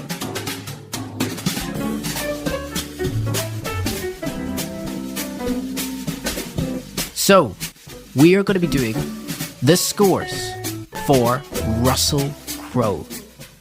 Russell Crowe movies, Russell Crowe's filmography. Excellent. We're going to be going through them in historical order Okay. in a few different ways just to see if Mel can figure out how the critics and the audience feel about these movies. Now, some of them you won't have seen, but we'll go through them and see how you go. How confident are you on your Russell Crowe knowledge? I'm not confident at all. That's a great start. I love the confidence. This is it. This is what it's about.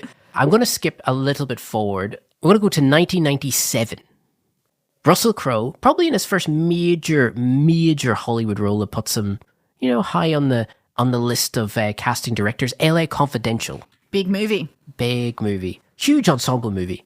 James Ellroy's huge big novel. It's on the shelf over there somewhere. It's a good book. It's a pretty macho stuff now. Cops beating up people, using racist slurs, 1950s. All women look like Marilyn Monroe. It's a male fantasy. It's a bit of a male fantasy. Russell Crowe, I think, plays, he's one of these guys, he's a cop who, he's got a problem, Mel, and his problem is that if he sees a woman in trouble, he'll murder the man that's putting her in trouble. He's a hothead. If he sees any woman in trouble, he'll just lose it. That's basically his character. Yeah, okay. So, LA Confidential, where do you think the Rotten Tomatoes score is for that? I'm going to say 79. 99%. Wow. So 99% approval rating and a 94% audience score. It's massive. It was a big hit, actually, LA Confidential. Curtis Hanson directed that. A really, really good director. We're going to go up to Gladiator. So the one we're talking about, year 2000. Now, Rotten Tomatoes score for Gladiator. Have you looked it up? No. I'm going to say 91. 79%. Weird. Isn't that interesting? I think possibly too, retrospectively, people have Things change. things change. The movie is a little cheesy at times, obviously, it's a little broad. And I think people have written a few reviews on that and just brought that score down. Audience score, 87%. So, Okay. Yep. So definitely higher.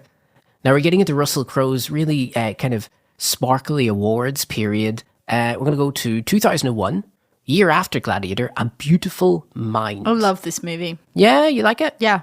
I'm not the biggest fan. Yeah, I don't know why. Is it the whole insanity? I think it's the whole Fight Club, the mathematician years thing going on. I feel that there's something about it makes it. It just feels. It's based on a true story. I have to say, it's the most Ron Howard movie Ron Howard's ever made, for better or for worse. It's very Ron Howard-y, the way it all ties together. So I'm going to say 82. I'm going to give you that. So 74%. Did Russell Crowe win the Oscar again for that? No, he didn't, because remember, he threw a phone at someone. Oh, He was nominated. the phone year. And he should have won, but he was a bit naughty. That's funny. Okay. The audience score for Beautiful Mind is very high. It is 93%. I think a lot of women like that movie because it's not a male fantasy. Part of it is he's academic, he's smart, John Nash. He comes up with game theory, the mathematical stuff in game theory which is all about picking up women, by the way, which is interesting. But then it's the way the mental health bit is portrayed, I find a little movie-ish. Dare I say? It is a movie. I mean, yeah, but it really knows it. I feel like it's very conscious about that whole character that you have been watching the whole movie is fake. Who would have thought? I was just a bit. I thought that was a bit strange.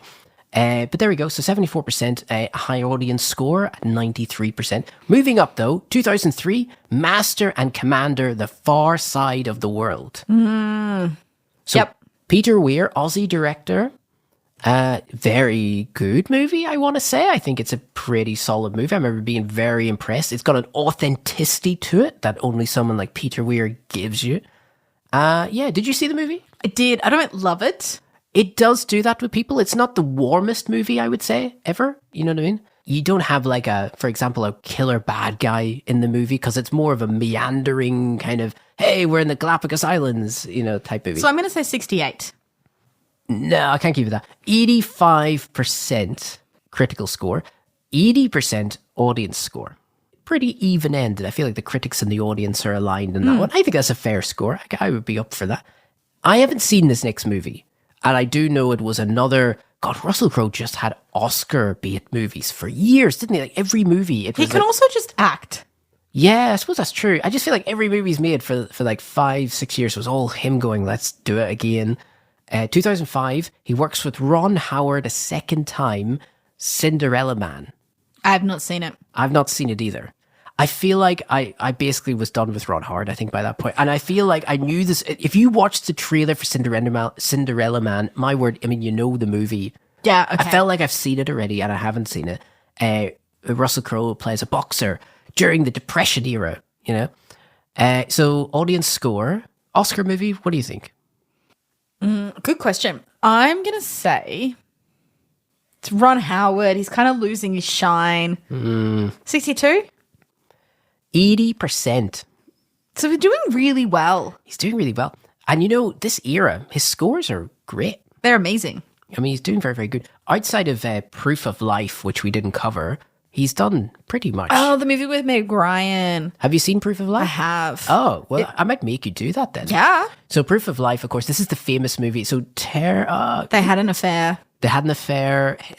Russell Crowe and Meg Ryan on the set. Did somebody break up with, did the marriage dissolve? Yeah, it dissolved Meg Ryan's marriage. Yeah. Dennis Quaid, was that her husband at the time? Oh, that sounds right, actually. Yeah, I remember that. That's a good point. Oh, he mustn't have. He was a big scandal because he was an actor too. Yeah. I forget the actor's name, but I remember just thinking, what a terrible role, because the guy that gets kidnapped in the movie, he spends the whole time being in a dark room with basically nothing but a newspaper that he can hold up. I mean, the worst role, you know what I mean? It must have been. And my memory is the husband of the movie is a fair bit older than her too. Yes, he is. Yes, it's that's right. Different. Now, for two people who were meant to have had an affair during the making of that movie, I don't remember them having amazing chemistry. Right. At all. I want to, can I say this? I have been threatening to rewatch this movie for the last fortnight. It's not good. I've been wondering, because I haven't seen it since the cinema. Okay. So I haven't seen it in 24 years, basically. And I was wondering, I know the movie wasn't great when I seen it the first time. And I thought to myself, I wonder. It's not great. Okay, interesting. I've seen it a couple of times. It's just, it doesn't hold up. So I'm going to say 48. Yeah, I'm going to give you that. 39% Rotten Tomatoes score, 43% audience score. I must say, if you get a bad audience score, it's just not good. Oh, it's a bad sign. It's not a great movie. So we're going to go up to 2006. This is a movie that I already know Mel likes, and I like too, so screw everyone. A Good Year. I love this movie. Which is his, people were like, Ridley Scott and Russell Crowe reunite once again. What are they doing? In Provence. A bloody tiny little holiday movie that nobody wants to watch. Except us. Except us. I saw this 2 or 3 times, I think, in the theatre when it came out, and I had a lot of fun with it because when we talk about male fantasies, this is more like rich fantasies to me. It's a different type of male fantasy. It's not being a warrior. It's not being. It's like, how do you get through a midlife crisis? Right. It's more like a winery fantasy, and I like that. I want That's more. more realistic. That's what I want to have as a winery. So yeah. So you like this movie? I love this movie. Yeah. I have it on DVD. Wonderful. There we go. Maybe I'll just watch that instead of Proof of Life. You will feel a lot happier at the end of the movie if you watch that. Oh, so lovely. Yeah. Okay. Now, to be fair, 2 women with speaking roles. Yeah, I feel it's been a while since I've watched it, but I feel like So you've got the they're pretty housekeeper plus the love interest. Yeah. And they've got substantial speak. And there's a few other, like, there's the lawyer. Oh, there's also his assistant. In London? Yep. Right, that's right. I always joke about this. I say the same thing every time we talk about this movie, but I just love how, like, Provence is, like, golden, like, super saturated. It's so pretty. It's just the most oversaturated colors that you could possibly inject into a cellular. Rains the entire time in London. And then it cuts to London, and then it's like blue, cold. It's like drained of all color. I mean, it's not a subtle movie. It's so good. It's very funny. So a good year, yeah. But it doesn't do well. No, it doesn't. People, yeah. I think it's like 34.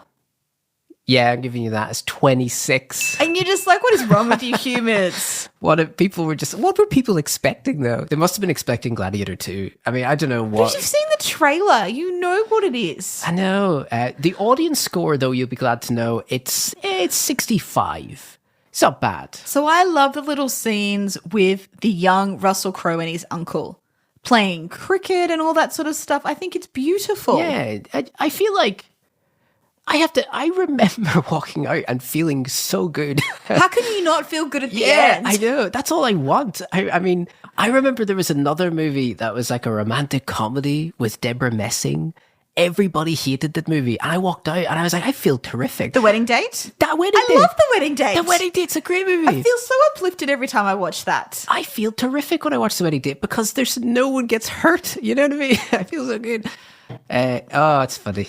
We just want movies like that, maybe. No, we support you, Russell. It's okay. That was a good movie. So 26% didn't do that great.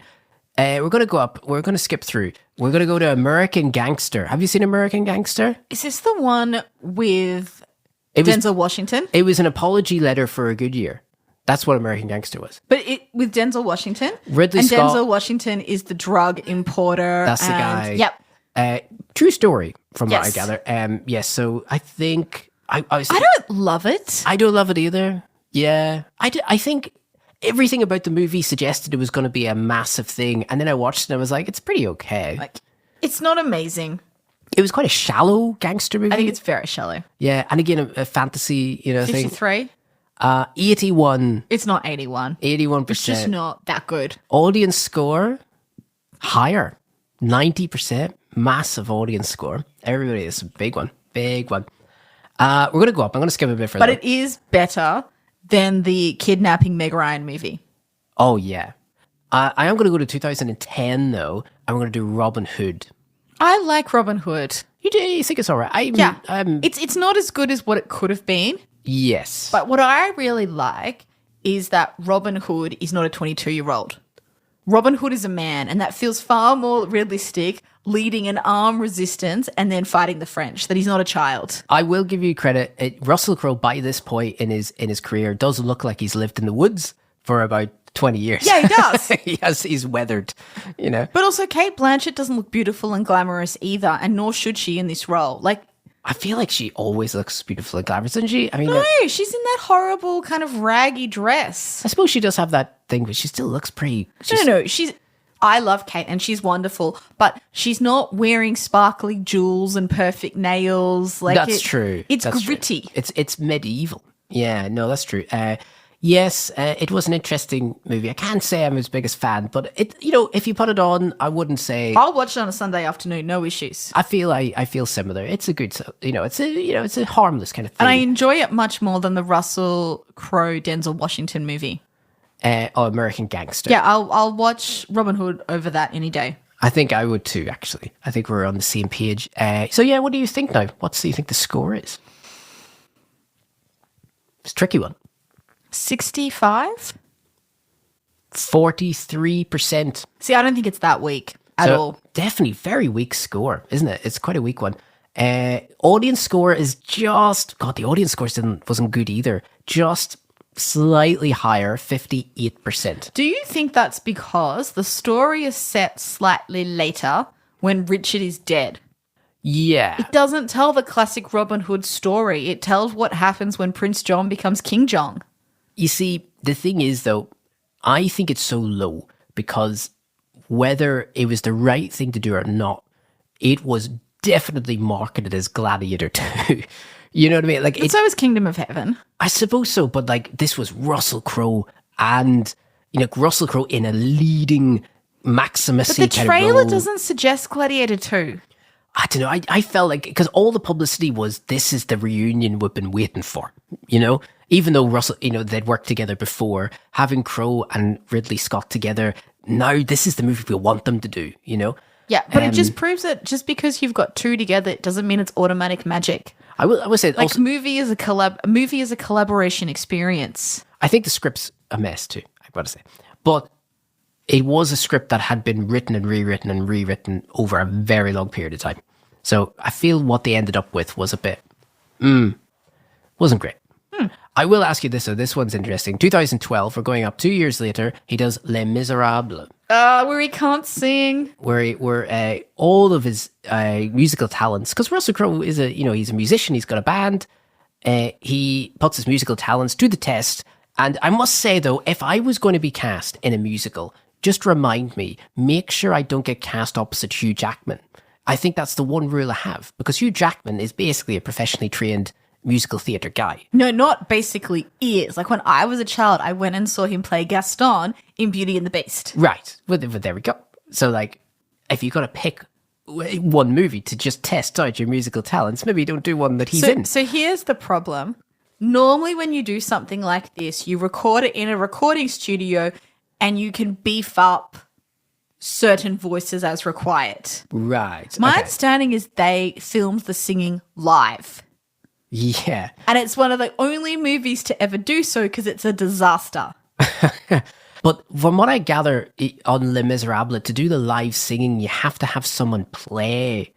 Like the piano in the orchestra, of course. Because you obviously have to be in sync with something, and they have to use because a musician is so trained that no matter where someone's singing, they can keep up with you or speed up or slow down and that sort of thing. So don't get me wrong. I love Les Mis, the stage show. Love it. Right. This movie is not very good. Yes. I know Anne Hathaway won an Oscar for Best Supporting Actress. And that was an interesting one. Yeah. She's not in it for very long. It's a real 10-minute. She cuts off her hair basically. Yeah. I gotta say, Mel, I don't like it. I don't love it. I saw it on TV and I thought, this is bad. I mean, it's pretty It's rough. just not very good. It's just a rough. They changed some words. There's a few other things. But yeah, I don't rate this movie at all. Yeah. And I saw it live in the cinema and I was so excited. I'm trying to think is it Tom Hooper directed this movie? I don't remember. I'm going to look this up. I need to know because, I feel like it is Tom Hooper. I knew he directed this movie. He did Cats. Boy, he's went to the dogs. That is even worse. He did Cats. So he made a worse movie. And then he did The King's Speech, which is amazing. Which is good. Which is a good movie. So I agree. But boy, he just needs to stay away from musicals. Yeah. Maybe just stay away from films in general, The King's Speech is very good. Yeah, that was a good movie. I give him credit. That was quite good. And yeah. Musical movies is his problem. Yeah. Anything with singing, don't do it. We're moving up. So you never asked me what I gave. Oh, I didn't. Les Mis. I'm sorry. You're That's right. okay. I don't want to talk about this. 34. 70%. What? I know. That movie is not 70. Do you want to do the critical consensus? A good year. And then Les Mis. How is that possible? I'll give you the critical consensus because I just love seeing you angry. So the critical consensus to justify 70% is impeccably mounted and occasionally bombastic. Les Miserables largely succeeds thanks to its bravura performances from its distinguished cast. I almost didn't get that out. I That's don't know. a wanky sentence. It is a bit much now. There's a lot of adjectives in that one that I'm not a fan of. Boy, That in no way convinces me of that score. maybe I seen a different movie. Maybe I got a bit confused. Do you want to know something? Here's something crazy. I'm going to tell you something mad, right? Our listeners are going to turn off after this. I think the Gerard Butler Phantom of the Opera is better than this movie. Agreed, 100%. You agree too? I love that movie. Well, yeah, I wouldn't say it's a good movie. I love it though. I think it's fantastic. But it's got a campiness. It's got the Joel Schumacher silliness to it that this movie's so goddamn serious. Also, Phantom of the Opera is something you can have more fun with. because it's yeah. a show about a theatre. It's silly. And it's a phantom, and he wears a mask, and you sneak down to the basement of the opera house. Like, it is completely camp, and it's meant to be campy. All right, I'm going to end with this one. We're going to end with a movie that we have already covered on this show, because we've covered 2 exorcism movies that Russell Crowe did. One of them was The Pope's Exorcist, 2023. Now, I know we did That's score. the one in Italy. That's the one in Italy with a, with a Vespa scooter. Yep. They're threatening to make another one. Are they really? I believe they are. So I believe The Pope's Exorcist... Rusty. I know. The Pope's Exorcist 2 is due to come out at some point. And I'm so happy because that means... We will go and see it. That means I get to force Mel to see 3 exorcism movies, all starring Russell Crowe. So many. So I know we did the score, but I don't think we'll remember I it. don't remember the score. So what do you think? 15? 51%. Solid. Now, what do you think the audience score is for The Pope's Exorcist? I can't tell if they're taking the piss or not. Well, So like 62? 80%. Yeah, well, we had a good time. I had a great time. I thought it was fantastic. It was such a silly movie. 80% audience score, 51%. I mean, massive difference between... Well, I don't think the critics got it. No, I think the critics are like, this is not good. And then everyone are like, this is what we want. I want this. I want another one. Oh, that was funny. So yes, 51% for The Pope's Exorcist. And that is the Russell Crowe Rotten Tomatoes game. And folks, don't forget to like, share, and subscribe. We have our videos on YouTube. We've also, of course, you can subscribe to us wherever you listen to your podcasts as well. And go onto our website at realmoviesfakehistory.com, where you can see all of our previous episodes. And I've got some reviews up there where you can see for some of the new releases. And yeah, otherwise, looking forward to the next one.